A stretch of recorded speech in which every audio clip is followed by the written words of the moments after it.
নমস্কার বন্ধুরা, তোমরা সবাই কেমন আছো? আশা করি সকলে খুবই ভালো আছো। প্রতিদিনের মতো আজকেও চলে এলাম খুবই সহজ এবং ভীষণই টেস্টি হেলদি একটা টিফিন রেসিপি শেয়ার করতে, যেটা হাতের কাছে থাকা উপকরণ দিয়ে চটজলদি তোমরা বানিয়ে নিতে পারবে।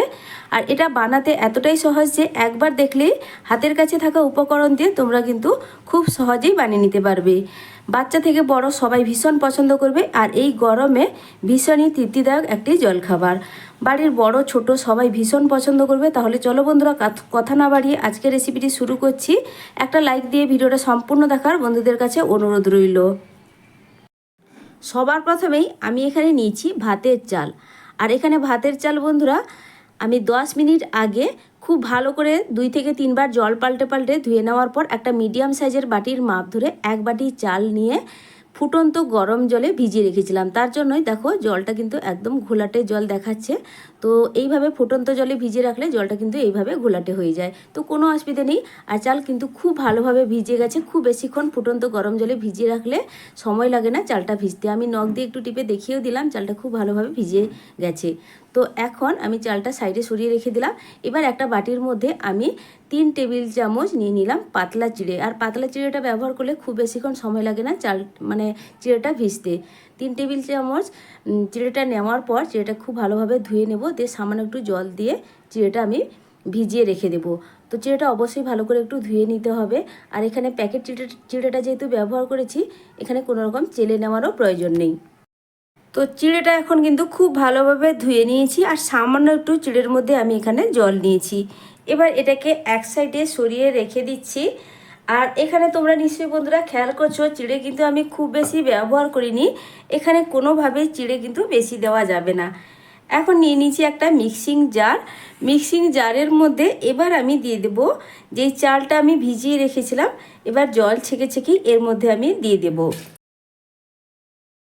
এখন চাল খুব ভালোভাবে জল ঝরিয়ে দিয়ে দেওয়া হয়ে গেছে।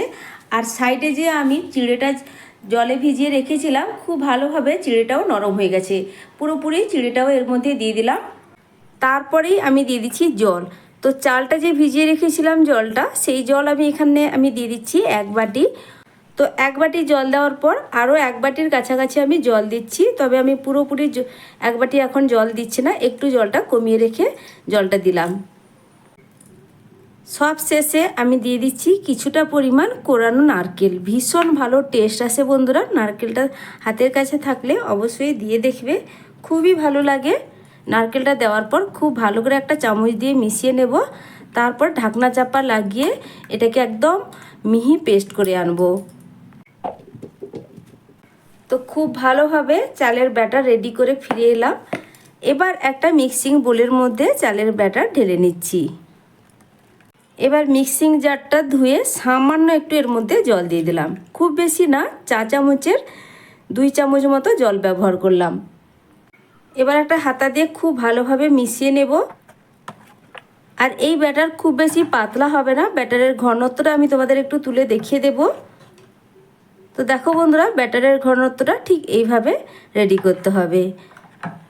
তো এরপরে আমি কিন্তু লবণটা পরে একটু মিশিয়ে নেব। তার আগে ব্যাটারটা ঢাকা দিয়ে এক সাইডে সরিয়ে রেখে দিচ্ছি। তোমাদের সঙ্গে দারুণ টেস্টি মুখরোচক একটা চাটনির রেসিপি শেয়ার করব। তো তার জন্য আমি কিন্তু এই ব্যাটার ঢাকা দিয়ে এক সাইডে সরিয়ে রাখছি। এবার চাটনিটা রেডি করার জন্য গ্যাসে বসিয়ে দিয়েছি একটা ছোট তড়কা প্যান। এই তড়কা প্যানেই আমি দিয়ে দিচ্ছি সর্ষের তেল 1 চামচ। খুব বেশি কিন্তু বন্ধুরা এখানে তেলের প্রয়োজন নেই। একটা শুকনো লঙ্কা 2 টুকরো করে নিয়েছি। তারপর এখানে দিয়ে দিচ্ছি 1/2 চামচ কালো সর্ষে।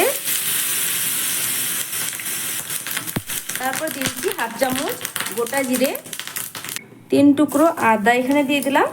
দিয়ে দিচ্ছি কয়েকটা কারি পাতা, 3 কোয়া রসুন। আর এখানে দিয়ে দিচ্ছি বন্ধুরা একটা ছোট্ট সাইজের কুচনো টমেটো।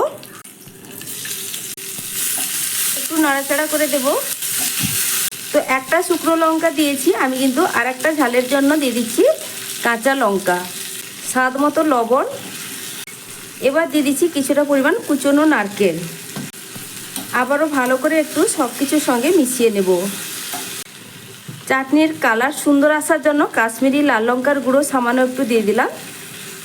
তবে খুব বেশি না বন্ধুরা, চাইলে তোমরা এই কাশ্মীরি লাল লঙ্কার গুঁড়োটা বাদও দিতে পারো।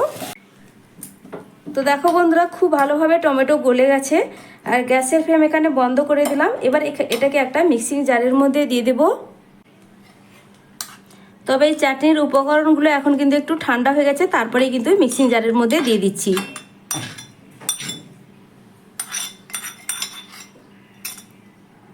দিয়ে দিচ্ছি সামান্য একটু জল, আর দিয়ে দিচ্ছি চটপটা একটু টেস্ট আসার জন্য হাফ চা চামচ লেবুর রস, হাফ চা চামচ চিনি। বাস, আর কিছুই লাগছে না। ঢাকনা চাপা লাগিয়ে খুব ভালোভাবে একটা পেস্ট বানিয়ে আনবো। চাটনি একদম রেডি। আলাদা করে এই চাটনিতে তড়কা দেওয়ার কোনো প্রয়োজন নেই। দেখো বন্ধুরা, দেখতে কতটা সুন্দর হয়েছে, আর দেখার থেকে অনেক বেশি এটা কিন্তু টেস্টি হয়। তোমরা সব কিছুর সঙ্গে এই চাটনি খেতে পারো, রুটি, পরোটা, ইডলি, ধোসা সব কিছুর সঙ্গে কিন্তু দুর্দান্ত লাগে। আমি এবার এটাকে এক সাইডে সরিয়ে রাখছি। এবার টিফিনের জন্য ব্যাটার যে ঢাকা দিয়ে রেখেছিলাম, ঢাকনাটা সরিয়ে নিলাম। ঝটপট এবার কিন্তু টিফিনটা বানিয়ে দেখাবো। তো দেখো, ঢাকা দেওয়ার জন্য ব্যাটারের ঘনত্বটা কিন্তু আরও গাঢ় হয়ে গেছে। তো গাঢ় হয়ে গেছে বলে যে আমি এখানে জলের ব্যবহার করব তা কিন্তু নয়। তো ভালো করে আবার একটু মিশিয়ে নিলাম। দিয়ে দেবো এখানে স্বাদ মতো লবণ। লবণটা দেওয়ার পরেও ভালো করে মিশিয়ে নিতে হবে। লবণ দেওয়ার পর ভালো করে মেশানো হয়ে গেছে। এবার সব শেষে আমি এখানে একটা উপকরণ দিয়ে দেবো, সেটা হচ্ছে বেকিং সোডা। তো বেকিং সোডার পরিমাণটা কিন্তু একদম অল্প দিতে হবে। বেকিং সোডা কিন্তু বন্ধুরা খেয়াল করে তোমরা কিন্তু এই পরিমাণটা একটু দেখে বুঝে দিবে। খুব বেশি কিন্তু একদমই দেওয়া যাবে না। আমি পরিমাপটা কিন্তু বারবার তোমাদের একটু কাছ থেকে দেখাচ্ছি। চা চামচের 4 ভাগের 1 ভাগ। তো দেখো, চা চামচের 4 ভাগের 1 ভাগ এখানে কিন্তু নিয়েছি। এর থেকে বেশিও না আর কমও না। তো 1 বাটি আমি কিন্তু চাল নিয়েছি। 3 টেবিল চামচ এখানে নিয়েছিলাম চিড়ে, তার জন্য দেখো নারকেল কোড়া নিয়েছি আমি কিছুটা পরিমাণ, তার জন্য চা চামচের 4 ভাগের 1 ভাগ এখানে নিলাম বেকিং সোডা। এবার আমি বেকিং সোডাটা সব শেষে দিয়ে দেওয়ার পর খুব ভালো করে মিশিয়ে নেব। এটা কিন্তু সব শেষেই এইভাবে দিতে হবে। দিয়ে ভালো করে মিশিয়ে নেওয়ার পর ব্যাটার কিন্তু বেশিক্ষণ রাখবো না, সাথে সাথেই বানিয়ে নেব। খুব ভালো করে মেশানো হয়ে গেছে। এবার চলো ঝটপট তোমাদেরকে আমি টিফিনটা বানিয়ে দেখিয়ে দিই। এবার টিফিনগুলো তৈরি করে নেওয়ার জন্য গ্যাসে একটা ননস্টিক ফ্রাইং প্যান বসিয়ে দিয়েছি। তবে আজকের টিফিনগুলো তৈরি করব সম্পূর্ণ তেল ছাড়া। প্রথমেই কিন্তু আমি একটা টিস্যু নিয়েছি, 2-1 ফোঁটা তেল নিয়ে বন্ধুরা টিস্যু দিয়ে প্রথমেই প্যানটাকে খুব ভালোভাবে আমি মুছিয়ে নেব। প্রথমে এই যে সামান্যটুকু তেল দিয়ে প্যানটা মুছিয়ে নিচ্ছি। এরপরে কিন্তু কোনো রকম তেল ব্যবহার করব না। এতে কি হবে, প্যানটা একটু তেলতেলে ভাবও হবে, আর এরপরে কোনো রকম তেল ছাড়া টিফিনগুলো তৈরিও হয়ে যাবে। তোমরা চাইলে ননস্টিক ফ্রাইং প্যান ব্যবহার করলে প্রথম থেকেই তেল ছাড়াই তোমরা টিফিনগুলো তৈরি করে নিতে পারবে, আর প্যানে এক্সট্রা তেল ভাবও থাকবে না। তবে ননস্টিক ফ্রাইং প্যানে তেল ছাড়াও কিন্তু প্রথম থেকে টিফিনগুলো তৈরি করা যায়। তো দেখো, ভালো করেই মুছিয়ে নিয়েছি। এবার দেখো টিফিনগুলো কত সহজেই তৈরি হয়ে যাবে। এরপরে কিন্তু কোনো রকম তেলের ব্যবহার করব না। গ্যাসের ফ্লেমটা মিডিয়ামে রেখেছি, আর ফ্রাইং প্যানটা বেশ ভালোই গরম হয়ে গেছে। আমি এবার দেখো বন্ধুরা কিছুটা ব্যাটার এখানে কিন্তু দিয়ে দেবো একটা হাতার সাহায্যে। এবার প্যানের হাতলটা ধরে ঘুরিয়ে এইভাবে একটা গোল শেপ দিয়ে দিচ্ছি।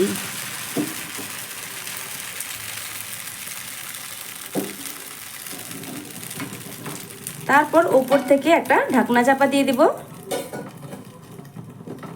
আর খুব বেশিক্ষণ সময় লাগে না, কয়েক সেকেন্ড মাত্র সময় লাগে। তারপর দেখবে ওপরের দিকটা কিন্তু পুরোপুরি শুকিয়ে যাবে। চলো এবার ঢাকনাটা আমি সরিয়ে নিচ্ছি। দেখো ওপরের দিকটা কিন্তু খুব ভালোভাবে শুকিয়ে গেছে। আমি সাইডটা প্রথমে এইভাবে তোমাদের দেখিয়ে দিচ্ছি। খুব ভালোভাবে কিন্তু সাইডটা ছেড়ে দিয়েছে। খুব সহজেই কিন্তু বন্ধুরা এই টিফিনগুলো উঠে আসে, দেখে নিশ্চয়ই বুঝতেই পারছো। দেখো কত সুন্দরভাবে টিফিনটা তৈরি হয়েছে।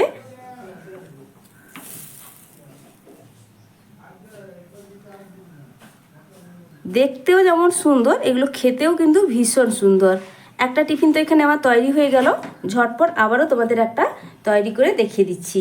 আর কিন্তু এখানে কোনো রকম তেলের ব্যবহার করছি না। গ্যাসের ফ্লেম কিন্তু একইভাবে রাখতে হবে, কোনোভাবে বাড়ানো যাবে না। মিডিয়ামে রেখে কিন্তু টিফিনগুলো আমি তৈরি করে নিচ্ছি।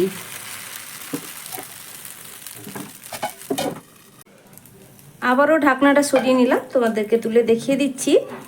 এগুলো তৈরি করতে বন্ধুরা খুবই সহজ, কোনো রকম কিন্তু প্যানের গায়ে আটকাবেও না, একটাও কিন্তু ছিঁড়েও যাবে না, ফেটেও যাবে না, খুব সহজে এগুলো উঠে আসে। তো দেখো বন্ধুরা, প্রথমে সাইডটা ছাড়িয়ে দিয়েছি, খুব সহজে কিন্তু এটা পুরোটাই উঠে গেছে সাইডটা ছাড়িয়ে দেওয়ার সাথে সাথেই। তো দেখো বন্ধুরা, কতটা সুন্দরভাবে পারফেক্টভাবে আবারও একটা তৈরি হয়ে গেল। আমি এটাকেও তুলে নিয়ে রেখে দিচ্ছি। এইভাবে বন্ধুরা সবগুলোই তৈরি করে নেব, তারপরেই ফিরে আসছি। তো বন্ধুরা, আমার এখানে কিন্তু টিফিনগুলো সবটা পুরোপুরি রেডি হয়ে যাওয়ার পর একটা প্লেটে সাজিয়ে নিয়ে চলে এলাম। দেখো দেখতে কতটা লোভনীয় লাগছে, দেখতেও যেমন সুন্দর হয়, এগুলো খেতে ভীষণ টেস্টি। আর দেখো অসংখ্য জালিদার, দেখতে কতটা ভালো লাগছে। পুরো দেখো উল্টো পিঠেও কিন্তু কতটা সুন্দর লাগছে দেখতে, ভীষণ সুন্দর একটা কালার এসেছে। আর দেখে নিশ্চয়ই বুঝতেই পারছো কতটা নরম তুলতুলে হয়েছে। অবশ্যই কিন্তু বন্ধুরা তোমাদের কাছে অনুরোধ বাড়িতে বানিয়ে খেয়ে দেখার। আর যে চাটনিটা বানিয়েছি, চাটনির সঙ্গেও কিন্তু খেতে অপূর্ব সুন্দর হয়েছিল। তো বন্ধুরা, আমার আজকের টিফিন রেসিপিটি তোমাদের কাছে কেমন লাগলো কমেন্ট করে জানাতে ভুলবে না। ভালো লাগলে লাইক শেয়ার সাবস্ক্রাইব করে আমার পাশে থাকার অনুরোধ রইল। আজকের মতো আসছি বন্ধুরা, ফিরে আসবো নতুন এক রেসিপি নিয়ে। তোমরা সকলে ভালো থেকো, সুস্থ থেকো। এতক্ষণ পর্যন্ত আমার রেসিপিটা ধৈর্য সহকারে দেখার জন্য অসংখ্য অসংখ্য ধন্যবাদ আমার সকল বন্ধুদেরকে। আর নতুন বন্ধুরা রেসিপি কেমন লাগলো কমেন্ট করে জানাবে। আর চ্যানেলে পেয়ে যাবে নিত্য নতুন সহজ সহজ হাতের কাছে থাকা উপকরণ দিয়ে প্রায় সময় আমি টিফিন রেসিপিগুলো শেয়ার করি। রেসিপি ভালো লাগলে, যদি ভালো লাগে তাহলে চ্যানেলটি সাবস্ক্রাইব করে রাখতে পারো এইভাবে সহজ সহজ টিফিন রেসিপি পাওয়ার জন্য। তাহলে সকলে ভালো থেকো, টাটা।